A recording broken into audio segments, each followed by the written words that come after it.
Okay, so with SSARS engagements in general, it says here they apply to the work of accountants in connection with financial statements of a non-issuer, non-public client. All right, and it defines there what is considered public. All SSARS engagements are required to be performed in accordance with the general principles under ARC 60. So under these general principles, which is the ARC 60 that I just kind of mentioned, these are the general principles. So under ARC-60, these are the general principles. These principles apply to all of these. And again, today we're going to talk about reviews, compilations, and preparation of financial statement engagements. In looking at these principles, there are 5 basic categories that we're looking at. The 5 categories are the financial statements, which we'll expand on in just a moment, ethical requirements, so ethics, professional judgment, DGMENT, conduct of the engagement in accordance with SSARS, by the ARSC of the AICPA, and engagement level quality control. All right, so these are, again, the general. Now remember, we're going to talk about these, spend a few minutes on it. They apply to all of these 3 services or engagements we're doing under SSARS. All right, financial statements. Now, since day one, what have we been saying? Whose statements are these? Management's, right? Management is responsible for the preparation, for the content, and so on. In an audit, our job is to go out and give an opinion or positive assurance. So with the financial statements, management is responsible, and they're going to do these statements in accordance with some sort of framework. And we talk about either a general purpose framework, which would be doing it in accordance with GAAP or IFRS.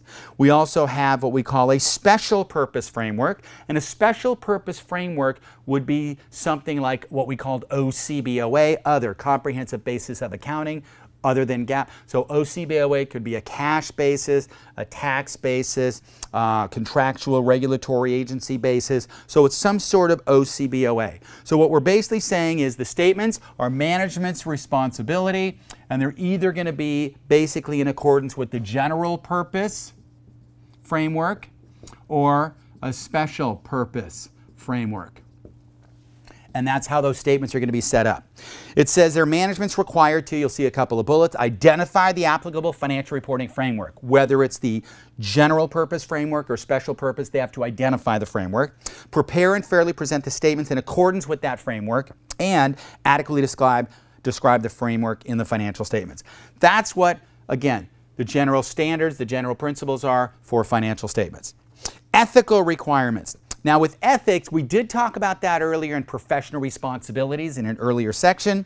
It says the accountant is required to comply with all relevant ethical requirements, including those of the AICPA Code of Professional Conduct. That was another area that's like 15 to 20% of the exam. That's its own section, Code of Conduct. This entails compliance with fundamental principles of professional ethics established by the code. Now, what do these principles include? Principles include responsibilities. That says basically responsible to use professional and moral judgment in order to maintain the public confidence in the profession. The public interest, you want to make sure that you're serving the public interest, right? Keeping that in mind. Also acting with the next thing, integrity, honest, protect the client's confidentiality, not doing things for personal gain, right? That's why when you're watching TV and they interview all these stock people and it says, does he have a financial interest or does he not? Because we want to know, is this person recommending the stock just because their portfolio owns it, or are they really recommending it because they think it's a good company? So that's where we want to know, do they or do they not have any kind of conflict of interest? Due care, acting with due professional scare with care, because that scares me. Due professional care, which is with due diligence, technical and ethical standards, acting competent, and so forth. Scope and nature of services, evaluating that performance is in compliance with the Code of Quality Control policies. So scope and nature. Those are all what we call the ethical requirements. Those definitions that I covered, you will see in the Code of Professional Conduct section of the course. That's where I kind of expanded about what are responsibilities, public interest, integrity, objectivity. You don't have to memorize them all, but you'll see them in detail in the Code of Conduct. Professional judgment. The accountant should use knowledge and experience in performing all of these SSARS engagements. So again, these rules apply to all of those, which means whether it's preparation of financial statement engagement, a compilation engagement, a review engagement, you need to, again, management's responsibility for the statements. You've got to make sure that it is some kind of acceptable financial reporting framework. Ethical requirements, act with ethically while you're doing the work. Professional judgment, use your knowledge and experience. Conduct of the engagement in accordance with SSARS basically says that you need to understand the rules of SSARS, Statements on Standards for Accounting Research Services, whether it's ARC 60 or 70 or 80 or 90, depending on what you're doing.